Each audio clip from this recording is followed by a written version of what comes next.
Assalomu alaykum azizlar, kanalimga xush kelibsiz. Men sizlarga bugun quyonchali bulichkalar tayyorlanishini ko'rsatib o'tmoqchiman.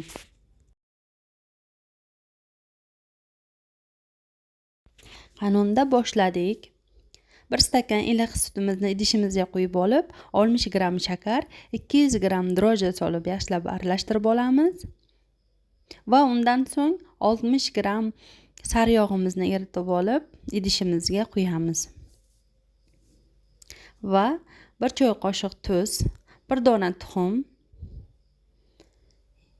yana 1 dona tuxumimizni sarig'idan oqini ajratib olib, oqini solib, sarig'ini yuziga surtish uchun olib qo'yamiz. 500 gram un, unimizni solib, asta-sekinlik bilan xamir qo'rib olamiz. Xamirimiz yumshoqqina bo'lishi kerak. Unni asta-sekinlik bilan bo'lib solib, xamir holatiga keltirib olamiz.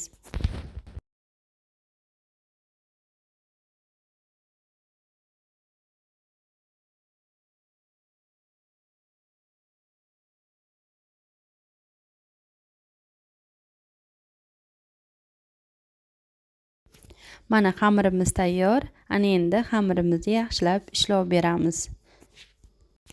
Bulichkalarimiz yana ham chiroyli chiqishi uchun.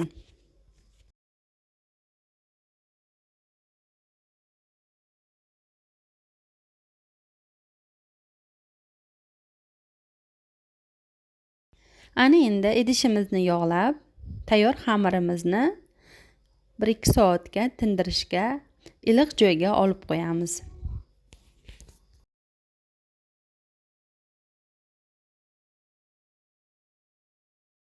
Mana xamirimiz tayyor.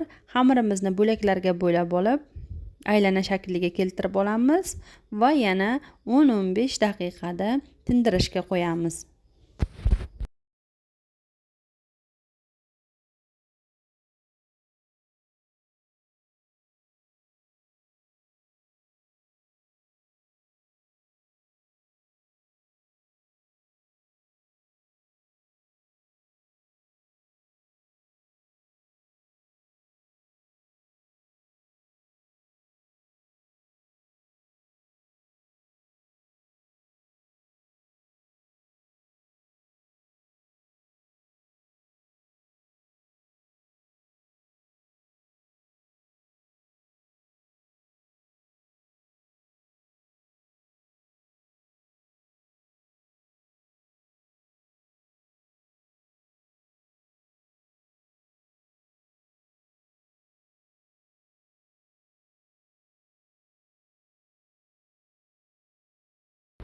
Asta-sekinlik bilan xamirimizni yoyishni boshlaymiz.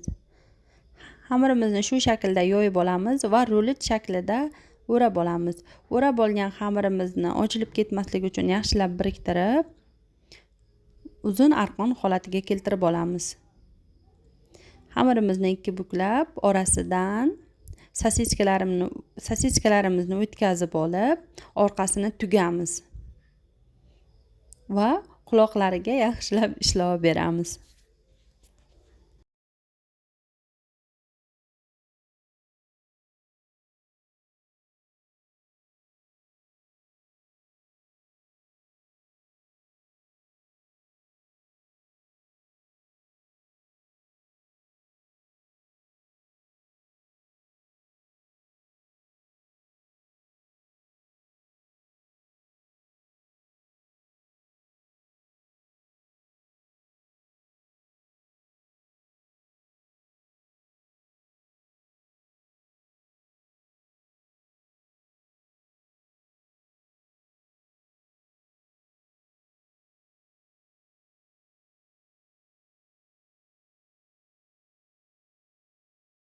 Ishimiz shu tartibda davom etadi.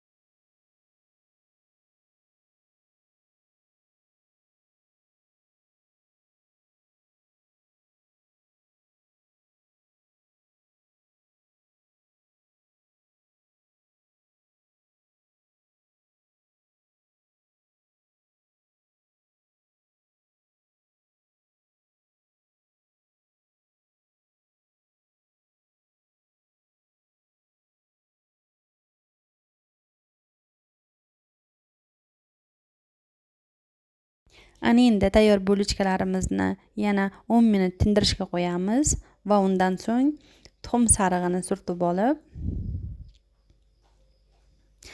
qizib turgan duxovkada 180 gradusda 20-25 minutda pishirishga qo'yamiz.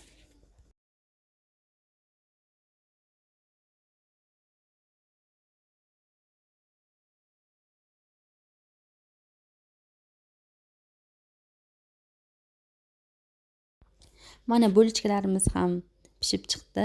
Agar videoyim sizlarga yoqqan bo'lsa, kommentariyada fikr va mulohazalaringizni qoldiring. Obuna bo'lmagan bo'lsangiz, obuna bo'lishni, like tugmachasini bosishni unutmang. Keyingi videolarda ko'rishguncha sog'lik salomatlikda.